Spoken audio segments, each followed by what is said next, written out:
Գյուրջան Կասկադ, հասանելի բնակարաններ 65 ամիս մարման ժամկետով։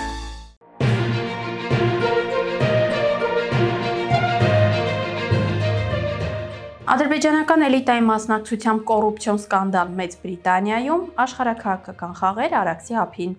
Բարև ձեզ, Փաստինֆոյի եթերում բաց մի թողեք հաղորդաշարն է, որի շրջանակներում շարունակում ենք հետևել թշնամու ներքին անցուդարձին։ Իրանի դեմ ԱՄՆ-ի եւ Իսրայելի գործողություններից մոտ 1 ամիս առաջ իրանական աղբյուրներում շրջանառվում էին պնդումներ, թե Արաբական Միացյալ Էմիրություններն ու Ադրբեջանը քննարկում են Իրանի դեմ հնարավոր ճնշման սցենարները։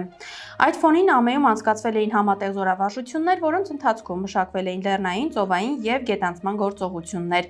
Մեկնաբանների մի մասը պնդում է, թե ԱՄԷ-ին վերապահվել էր Իրանի կղզիների ուղղությունը, իսկ Բաքվին Արաքսի գծով հնարավոր ակտիվությունը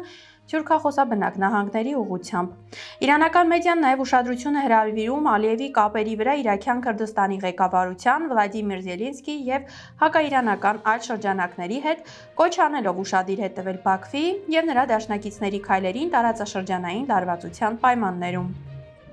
Մեծ Բրիտանիայում բացահայտվում է ադրբեջանական կոռուպցիոն ցանցը։ Լոնդոնի գերագույն դատարանը կալանք է դրել Ադրբեջանի Միլի Մեջլիսի падգամավոր Ջավանշիր Ֆեյզիևի անունով գրանցված 22 անշարժ գույքի վրա, որը համարվում է Իլհամ Ալիևի համակարգի ներկայացուցիչներից մեկը։ Ինչպես հայտնում է ընդդիմադիր Ազատլղ պարբերականը, Ֆեյզիևի դեմ հայցը ներկայացրել է Մեծ Բրիտանիայի հանցավորության դեմ պայքարի ազգային գործակալությունը կասկածի տակ դնելով ադրբեջանական էլիտաների հետ կապված ակտիվների ծագումը։ Արևելյան Երուսաղեմում միջադեպ է գրանցվել, որի ընթացքում ըստ հրապարակումների իսրայելցի ուժայինի կողմից հարձակում է եղել կաթոլիկ մի անձնուհու վրա։ Ֆրանսիայի արտաքին գործերի նախարար Ժան Նոել Բարոն այն որակել է ցնցող եւ կոչ արել պատասխանատվության ենթարկել մեղավորին, ընդգծելով կրոնական վայրերի պաշտպանությունը։ Իտալիայի արտաքին գործերի նախարար Անտոնիո Տայանին նույնպես դատապարտել է միջադեպը, խոսելով տարածաշրջանում քրիստոնեական համայնքների նկատմամբ աճող լարվածության մասին եւ կոչ անելով երաշխավորել կրոնական ազատությունները։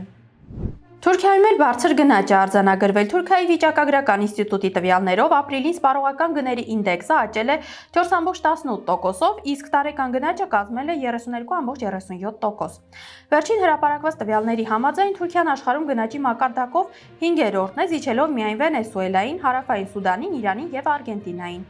Եվրոպայում Թուրքիան առաջին տեղում է, թե ամսական, թե տարեկան գնաճի ցուցանիշներով։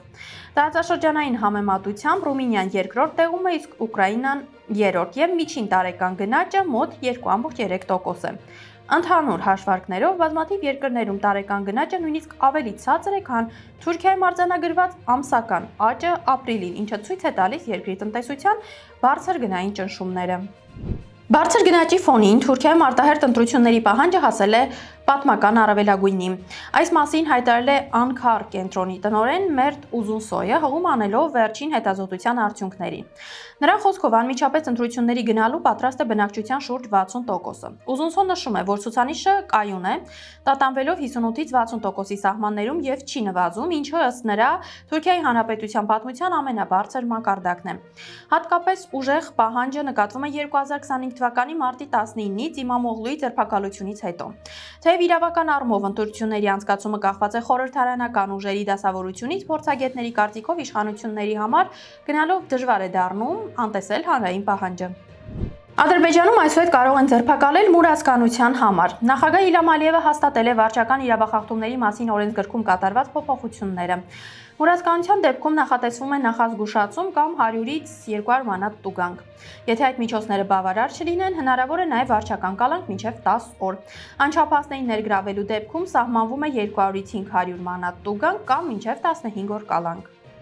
Բաքվի կենտրոնում անսովոր միջադեպ է գրանցվել, քաղաքի մարդաշատ հատվածներից մեկում հայտնաբերվել է առանց տիրոջ մնացած ուղտ։ Կենդանու տիրոջը դեռևս չեն հայտնաբերել, իսկ մինչ այդ ուղտը հասցրել է զբոսնել հարակից տարածքներում եւ վնասել մոտակա հաստատություններից մեկի ծաղկանոցը, սնվելով այնտեղի բույսերով։ Միջադեպը մեծ ուշադրություն է գրավել անցորդների եւ սոցցանցերի օգտատերերի շրջանում։ Իսրայելի բանակը յուրօրինակ մարքետինգային մեթոդներ է կիրառում։ Եթե նախկինում պաղեստինցիները բանտարկվում եւ սպանվում էին, այժմ նրանց օգտագործում են նաեւ գովազդի համար։ Իսրայելի պաշտպանության բանակի զինվորը պաղեստինցու լուսանկարն օգտագործել է իր զարդերի խանութը գովազդելու համար։ Զինվորը հեռացվել է, սակայն Իսրայելի արտադատության համակարգը սովորաբար չի պատժում իր սեփական զինվորներին, քանի որ բոլորը ավանդաբար հրեական տարածքների զավթիչներ եւ ահաբեկիչներ են։ Նույնիսկ նացիստները նման գովազդ չեն օգտագործել Երրորդ ռայխի ժամանակ, գրում է Թուրանսկի Էքսպրես տելեգրամյան ալիքը։ Սոցցանցերում մի շարք ռուսական, հայկական, անգամ ադրբեջանական հարթակներում կրկին շրջանառվում են պնդումները ՀՀ վարչապետ Նիկոլ Փաշինյանի պապի Նիկոլ Վարդանի Փաշինյանի կենսագրության վերաբերյալ։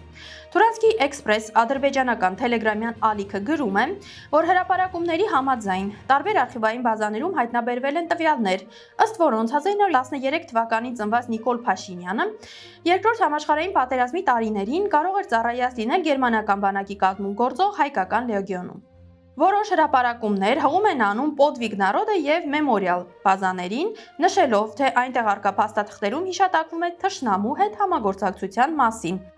Միևնույն ժամանակ Հայաստանի իշխանությունները հայտարարել են, որ խոսքը այլ անձի մասին է եւ վարչապետի պապը եղել է Նիկոլ Արաքելի Փաշինյանը։ Ըստ պաշտոնական դիրքորոշման շրջանառվող տեղեկությունները մանիպուլյատիվ են եւ չեն համապատասխանում իրականությանը։ Թեման շարունակում է ակտիվ քննարկվել տեղեկատվական դաշտում քաղաքական եւ պատմական հակասությունների ֆոնին։ Այսօրվա համար պատրաստել էինք այսքանը։ Fast-Info-ի հաղորդումներին արագ հասանելիություն ունենալու համար կարող եք բաժանորդագրվել YouTube-յան մեր ալիքին։ Մնացեք մեզ հետ։